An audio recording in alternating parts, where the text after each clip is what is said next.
Recording. Hello. I am so glad to be able to come with you back today. I am so honored that my friend has agreed to join me. I'm going to be bringing on my friend Sandra Mayeux, and we met multiple years ago when we were at a retreat. And she really, really stood out to me because she came over and she wanted to help me so bad with the work that she does. And I had never had anybody have that. So I was like, oh no, what's this? Right? Like, and then as the retreat went on and we got to meet each other and we've known each other now for multiple years. I've been in several of her workshops and have done lots of healing with her. And I have just found her to be such a delight. And she has really helped me on my own learning journey and has really, really helped me with really stepping into my value, owning my feminine portion of me. And so, without further ado, I'd like to introduce you to my friend, Sandra Mayeux. Hi, Sandra. Hi, Debbie. Honored to Hi. be here. Thanks for inviting me. Yeah, I'm so excited that you're here. And I just told the story. I don't know if you could hear that, but I had just told the story of how we met at the retreat and how you could just tell how much I needed your help. And so it's something that has always stuck with me about what a healer and how much you want to help people. So I'm so glad that I'm able to share you and your gifts with my audience. So thank you for joining me. Yeah. So that incident at the retreat, it was really interesting because I was so drawn to your womb. Like I wanted to put my hands on your womb. Like I was so drawn to healing that. And you were like, no, no, no. And I was okay with that because, we're all on our own journey and it happens at different times for different people. And you did come around to the point where you did want that. But yeah, I remember that. I remember being so drawn to that and you being like, no, no, no, no. Was not in the space, right? Like I was like, oh no, like I don't even know. It wasn't you or your energy or anything like that, right? It was just that I had never been approached with somebody who wanted to help me so much, right? And it was like, oh, well, and now after I've gone through the workshop and, one-on-one session, it was like, oh no, I can see now why, right? Like I've had so much healing. I can see why that would have called to you. So it's just been wonderful. I'm just so glad we've had this journey together. So I wanted to see if you would be willing to share some of your story on um, how you kind of found your way through spirituality. What happened in your life, and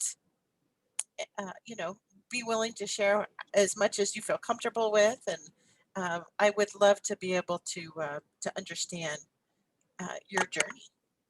Absolutely.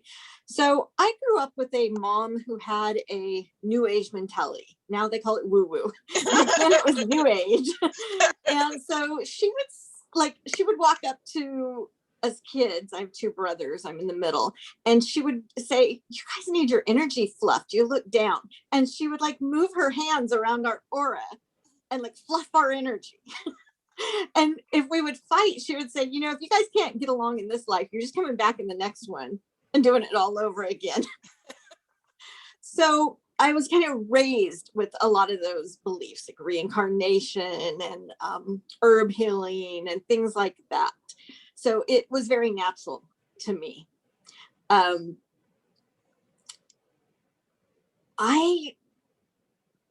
always knew I was a healer, but I didn't always embrace it.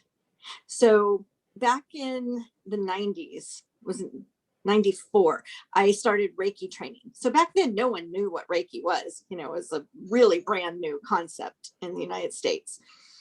And it was almost like I was the entertainment at parties. They'd be like, Sandra, come here and put your hands on people. And my hands would get so hot. And sometimes Kundalini energy would start and, the person would kind of shake. And it was really wonderful. But what happened is I had a psychic attack that happened, and I heard a voice, and it was not a nice voice, and I couldn't shake it. And it impacted my energy. Like I felt like I was zoned out, and I literally couldn't do what I would normally do. It was almost like it had taken me over. And when that happened, it took quite some time to get rid of that. And I shut everything down. I just made like these deals, with anyone who would listen. Like, if you can make this voice go away, I won't do this anymore. I won't do Reiki anymore. I won't use my intuition anymore. And so I really shut everything down for quite some time. And even when it would like bubble up, like someone would need help and I'd be, I know I could help them, and be like, too scared. So I didn't trust myself or the universe to keep me safe. People talk a lot about using protection when you're doing certain things. I was doing automatic writing when it came in, and I knew about protection. I was protected, and it still happened. So that really shut me down for a long time. It wasn't until I was diagnosed with fibromyalgia in 2013, and I was very, very ill, almost bedridden. And it was one of those things that's really terrible, but it completely changed my life. It turned it upside down because I didn't want to be a victim. I didn't want to be in bed. I had kids I had to raise. I had a house. I had a husband. So what happened is I learned how to take care of myself. I had never done that. I had always put my needs at the bottom and everyone else's needs above mine. I think most women, especially moms, do this, right? Mm-hmm. That we do. And yeah, we do. And so I had to learn how to make me a priority. And I learned how to really love myself and accept myself. And when that happened, everything came rushing back. My intuition opened back up. And it was like, even though I was thinking, no, I don't want this, I'm too scared, they had other ideas. Wow, that is so insightful. If I'm listening now and I'm thinking, well, what did you do? What is something simple or big that you notice on your journey to love yourself and accept yourself in that process? So my biggest tip for this one is to smile when you walk up to the mirror. So people have these horrible inner critics. And a lot of times, as soon as you get to the mirror, you start hearing, your hair looks terrible. You have bags under your eyes, it just has a life of its own. And I had that for many, many years. And so I started smiling as I walked up to the mirror. And it was like my inner critic got confused. Like, what is she doing? I'm about to say something terrible. Why is she smiling? And at first it was just a smile. And then I started saying, hello, beautiful. And my inner critic went away. I mean, it's not gone. Everyone has an inner critic. It is a part of us, but it's not something that's in my daily life. And it's not something that takes over every time I look in the mirror. I love that, Sandra. I remember doing mirror work many years ago as well, through Louise Hayes. I think I read it in one of her books about sitting in front of the mirror and looking myself in the eyes, like dead on in the eyes, and telling myself, I love you. Yeah, mirror work is so powerful. And you can say any positive words to yourself.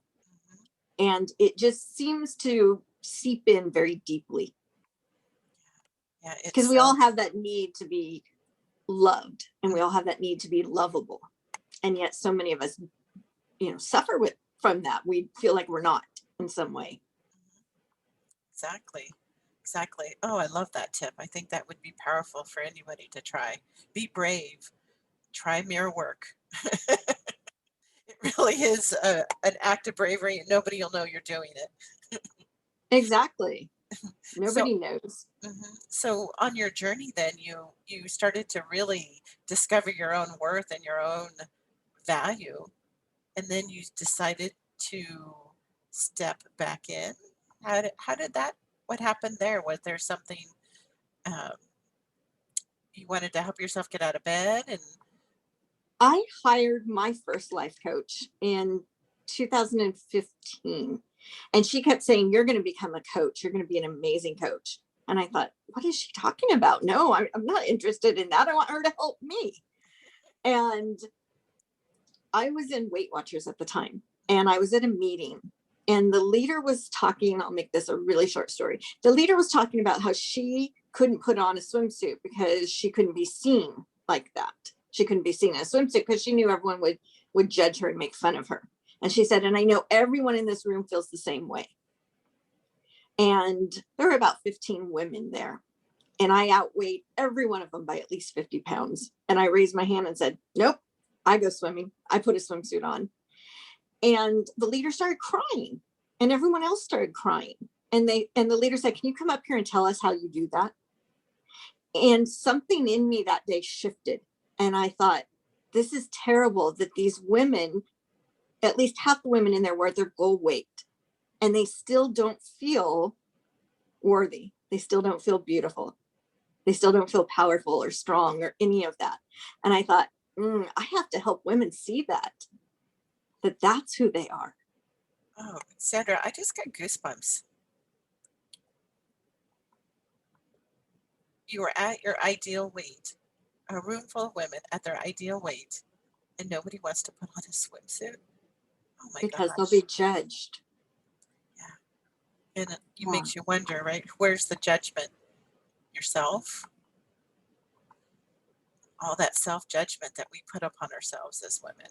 Oh, And all I right. just said, life's too short to miss out on swimming. Right? Totally agree. I'm totally with you. I carry a lot more pounds than I used to, and nothing's stopping me from getting in a bathing suit. Never has. I love that. Oh my goodness. So that's when I started my coaching business. That was in January of 2016. And I started out as a self-love and confidence coach. And that same year, I met Alicia Hartzell, who hosted the retreat that we went to, that we were talking about in the beginning. And I was opening up a little more, starting to trust things a little more. And then I met her, and so much just opened up. I took a goddess course from her in 2017, and goddesses started talking to me. And I was really leery of that at first because, I'd had a voice talk to me. I didn't want a voice talking to me, but they persisted. And, they would do it in the middle of the night, so I couldn't throw up barriers. And so I started communicating with goddesses. And when I started my business, I named it Empowered Goddesses. And I did that because I believed that we were all women. We're all goddesses. We all have a goddess inside of us. I didn't know that things were going to shift to where it was about actual goddesses. And then in 2017, I took Alicia's signature course, Sacred Soul Alignment. And that did so much for me because it opened everything up. All my clairs that I had shut down started opening back up. And it also gave me the confidence to step out of that spiritual closet that so many people are in because they're so afraid of what are people going to think. And when I took that course, I thought, you know what? I'm here to help people. I don't care what people think. I'm a healer. And I fully owned that for the first time. I'm a healer. And now I can tell you I'm a damn powerful healer. That you are. That you are. I mean, I know we just spent the weekend, this weekend together with one of your newer workshops. And, oh, my goodness. Boy, did I need that. But I want to go back to being when you decide to come out of the spiritual closet, because we have similar stories with coming out of the spiritual closet, and how would you guide somebody if they're still like, oh, I don't know if I should take this, should I, how do you find that brave inside of you to be able to step forward to who, to start on your journey to really become more of who you really are called to be? Right. Well, I would start with, what is the fear? Mostly it's the fear of how people are going to judge you, is what most people are afraid of, especially if they grew up in the church. They're afraid that someone's going to say this is devil's work or something like that. I have a child. One of my kids kind of feels that way, said something the other day about, oh, mom's going to go summon a demon while she meditates. And I had to sit down and say, it is the exact opposite of that. Like, I am so much of the light that there is nothing demonic, there is nothing evil, there is nothing low vibe, low energy, nothing dark. I think people are afraid of how they will be seen. And you have to let go of that. You have to look at, what is that fear? And a lot of that comes down to worth. People need approval and they need validation. And so you have to really look at, is that more important to you, or is becoming who you're supposed to be more important to you? I had a best friend who ended our friendship based on, her exact words were, I can't handle you being psychic. Now, psychic is a word I would never use for me. I'm very, very intuitive. I'm a healer, but I would never use psychic. So when that happened about 3 years ago, I said, I'm never going to hold back again. I'm never going to hide any part of myself again. I'm going fully authentic, and they take it or they leave it. That's up to them. It was a really devastating thing that happened, to lose your best friend. And I opened myself up to bringing in new people who were more like me, that I could be my real self with. And that made all the difference. Doesn't it? I mean, I think we're here today talking because of it's a lot of energy to not be yourself. Mm-hmm. It's so painful to have to pretend that you're something that you're not. And I think anybody, whether it's spirituality or any other type of thing, that you're not being upfront with yourself or honest with yourself, is just as painful. And so, I'm sorry that you had to lose somebody in your life, but wow, what a gift that you were being called to do, to help so many women, and having experienced that. Tell me more about, um, so that the others, I don't want to take away that, right? Like how you have helped me has just been amazing. I mean, I can't put it into words. So, like I said, I started out with the self-love and the confidence. And then I switched more to the empowerment, feminine empowerment, and bringing in that divine feminine. Because we live in a patriarchal society, women are somehow seen as second-class citizens. And so we tend to hide parts of ourselves, or ignore parts of ourselves, neglect parts of ourselves, those feminine aspects that make us truly who we are. And so I started working with that, which also included sexuality, because there's so much, what do I even want to call it, crap around female sexuality. Right. There's so much abuse. Mm-hmm. There's so much objectification. And, so many women have some serious issues with their sexuality. And that's really sad, because that is a birthright. your sexuality, to enjoy sex is a birthright, but it's been taken away from so many women. Yeah, well, there's so much trauma around it. You know, I know that's why the work that we did, it really, I had had some trauma when I was young and really young that stayed with me, and I didn't even know it was still there with me. It took some other life experiences happening to really for it to come up and resurfaced. Yeah. And well, and that's realizing, why womb healing, I feel like, is so important, because we carry so much of that, I call it gunk, the trauma, the trapped emotions, the uncomfortable memories, imprints from past lovers. We carry all of that right in our womb. And then so many women end up with these quote unquote female problems. And they wonder why. Well, it's because you're carrying a whole ton of gunk right there in your female parts, mhm, yeah, it's so just so powerful. So I know that we had this last weekend. You had a um, mother wound healing, Yeah. and I come from an amazing. I, I mean, a mother, right? I mean, I have referred to my parents as the June and Beef Cleve of the '70s myself.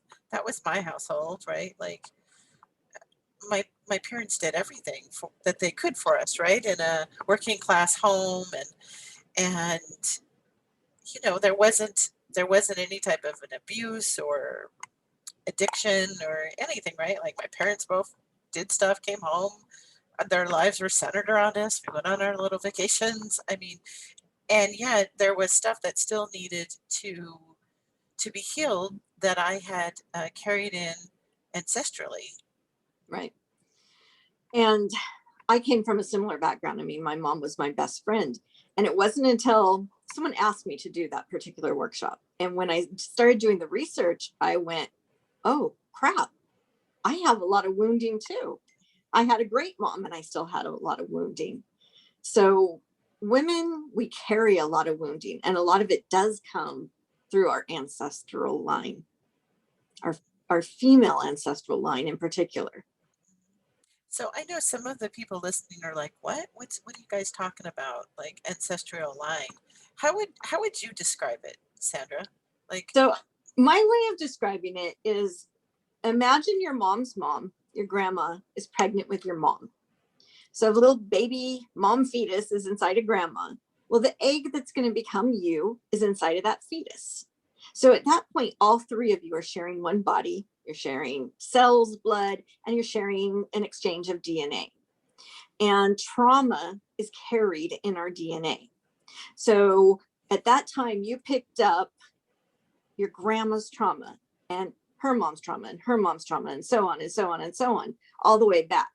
So I work with a lot of women who, like, they'll come to me and they'll say, I can't explain it, but I feel like I've been raped, but I have no memory of it. I don't think I'm blocking it out, but it's just this feeling that I've been raped. And so we'll do some work and find that their grandma had been raped. Their great grandma had been raped. They are carrying that and they don't even know it's not theirs. that is just explains so much, right? Like of our own experiences, with the work that you did with me on my womb. No wonder my womb was screaming, help me," right? Like, because I'm trying to say in my early or my mid 50s. I'm about ready to have a birthday here in a couple months, and so I guess I think I'm hitting the midpoint now. And so I grew up in the '70s, and so you go back to my mom, and then you go back to my grandmother who was born and was alive like during the Depression. Mhm. And how much did women, um, I mean, when did we learn how to vote, right? So she would have been a small child when women were uh, allowed to have a voice, allowed to own property. So she would have experienced that. And then as we've come along with um, women being able to do more and more things, they actually experienced it. Right. let alone what's happening now, right? Like how And powerful is that? women have been through a lot of trauma. You know, there's been rape and slavery and forced prostitution and loss of children and poverty. And there's been a lot that women have gone through. I mean, if you want to go further back, you know, you can go back to the witch wounds, you know, the Mhm. witch hunts and the wounds that left. So women have been through a lot. And for you to be carrying that, it can feel like weight on your shoulders. And you don't even know why. Yeah, I am so thankful that you listened to the goddesses who were coming to you and really stepped into your own empowerment and to help others. I mean,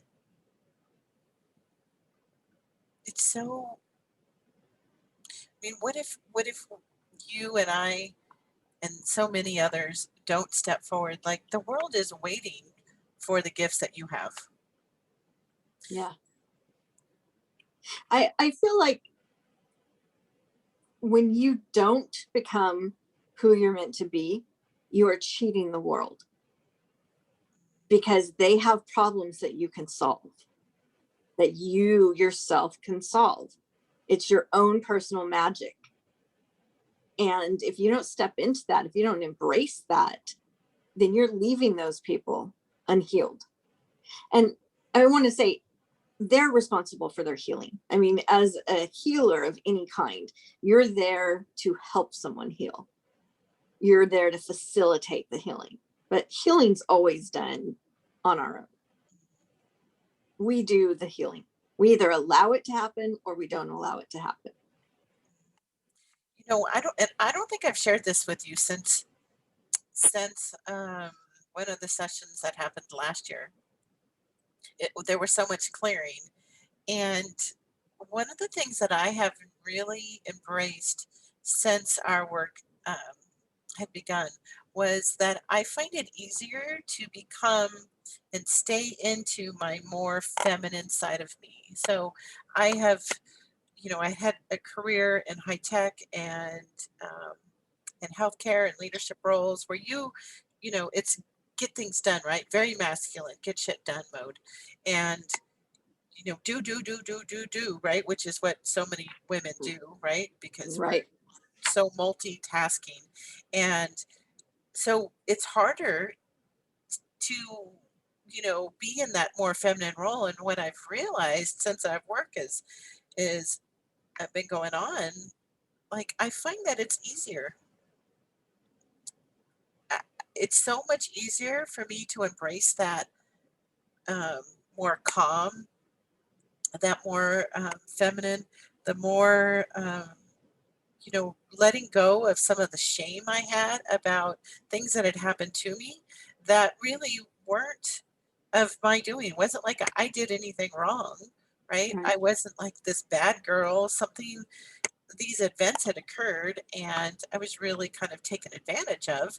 And yet I carried all this shame, which through our work I was able to release. And now it's easier to become a more feminine and just show up and be more loving without that struggle. So, That's you beautiful. know, I just love that, and it's what I love is that it's so complementary too to so many other type of spiritual work, right? Like you can you can just easily incorporate it into any other work that people are doing. So now, if somebody is interested, which I highly, highly encourage, I think every woman, even men, but really women can really benefit from doing the work because as you had shared it's stuff that we've carried with us. It may not even be your own trauma. You might have a great relationship with your mom or your grandmother or and yet there's still stuff there but just because we've it's come through us. Yeah, So absolutely. how how could people reach you, Sandra? And and before that, I wanted to make sure I let you, if there was anything else you wanted to share about all of this healing that you're doing. Any anything upcoming or that you would like them to know about or how to reach you? Okay. Sure. So I am a born teacher. I actually used to teach elementary school. Um, when you look at what are your gifts that you were brought into the world to do, teaching is definitely one of mine. And so last year and this year, I am doing workshops. So it's a small investment. It's a lot of healing, and it's each one has a different theme. And so this year I opened up a circle, and the circle includes every workshop of this year. And then it includes a live session after the workshop to just do some extra hot seat coaching, ask questions. And then there's a lot of bonuses. So that circle is available for $247 for the entire year, which is a great value. I'm also about once a month or every 6 weeks going to be doing a workshop. So I just did the mother wound, and in probably the end of March or early April, I'm doing healing the inner child. And those two go beautifully together. Yeah, I'll be there. So yay. So people can reach me on Facebook at my Facebook group, which is Empowered Goddesses. I have a business page and a Facebook group with the same name, Empowered Goddesses. Or they could send me an email to Sandra Mayeux. That's Mayeux. Nobody gets that one right. At empoweredgoddesses.com. So those are all great ways to reach me. Great. I love that. And I'll include all of that information in the show notes for everybody to be able to reach out to Sandra. This has just been so wonderful. I love learning more stuff about you, my friend, and your path to where you were and from when we met and to where you are now, and having experienced, uh, multiple workshops and individual sessions. So highly recommend that circle. That is a screaming deal, really, to be able to receive access to all of that. So thank you so much Thank for you for joining having me. us. Yeah. So I'm going to wrap it up. And so thank you, listeners, for joining us with me, my friend Sandra. And I want you to think about this as you listen to this. Where are you hiding? Are you hiding with your own self-love? Are you hiding and trying to not be authentic? Where can you take what we've applied today and to your own life? And I challenge you to know that we are here. They are here. You're probably one of our people if you have found us here. And I would love to hear you and be able to support you on your journey. So thank you for joining us. And until next time, be safe, be well, and love yourself. Bye.